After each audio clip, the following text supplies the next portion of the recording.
Zašto postajemo opsjednuti ljudima koji nas ne žele? Napisala i pročitala Nika Boneti.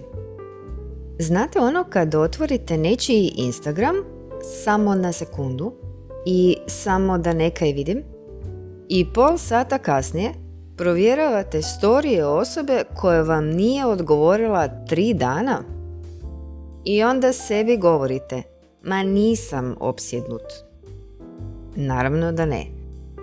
Pa pratiš kad je online, što znači svaki emoji i tko mu je sve lajkao zadnju sliku.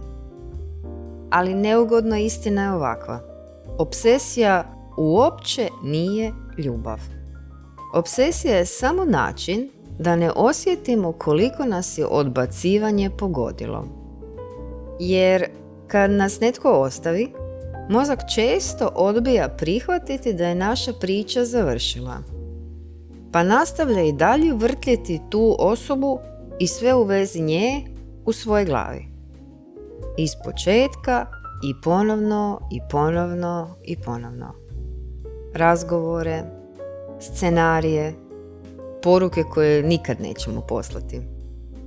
Čini nam se da, ako dovoljno razmišljamo, možemo nekako vratiti kontrolu. A u stvari samo održavamo odnos koji više ne postoji. Ili postoji samo u našoj mašti. I najgori dio. Što nas netko manje želi, mozak postaje još više opsjednut njime. Jer odbacivanje aktivira dopaminski sustav vrlo slično ovisnosti.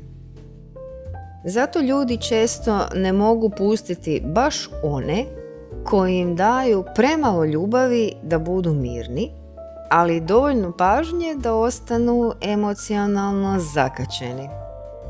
Ponekad smo ovisni o nadi, o mogućnosti da će nas ta osoba ipak jednog dana izabrati. Da ćemo konačno biti dovoljno važni za nju. I tu stvari postaju zanimljive. Jer mnogi ljudi ne pokušavaju samo vratiti tu osobu. Pokušavaju konačno izliječiti osjećaj da nikad nisu bili dovoljno važni da budu izabrani. Ako odrastamo uz emocionalno hladnu, distanciranu ili nepredvidivu ljubav, mozak vrlo lako zamijeni poznato za privlačno. Pa onda stalno biramo iste ljude.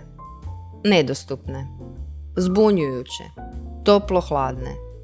One koji daju pažnju na kapaljku. I svaki puta mislimo, ovaj put će biti drugačije.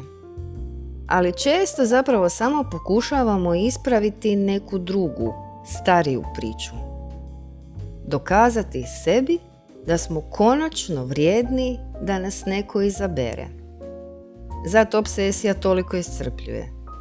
Jer mozak radi prekovremeno. Analizira poruke, traži znakove, radi psihološku autopsiju svake rečenice. Ali prava promjena počinje tek kad prestanemo bježati od boli.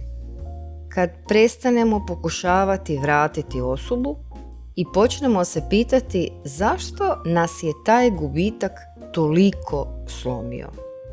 Jer iza obsesije često nije samo partner, nego svi oni stari osjećaji da nismo bili dovoljno važni, dovoljno viđeni, dovoljno voljeni. Dobra vijest je, obsesija s vremenom slabi. Jednog dana shvatiš da više nemaš potrebu provjeriti tu osobu. Ne zato što nikad nisi osjećao nešto prema njoj, nego zato što si konačno prestao tražiti ljubav tamo gdje je nikad nije bilo dovoljno.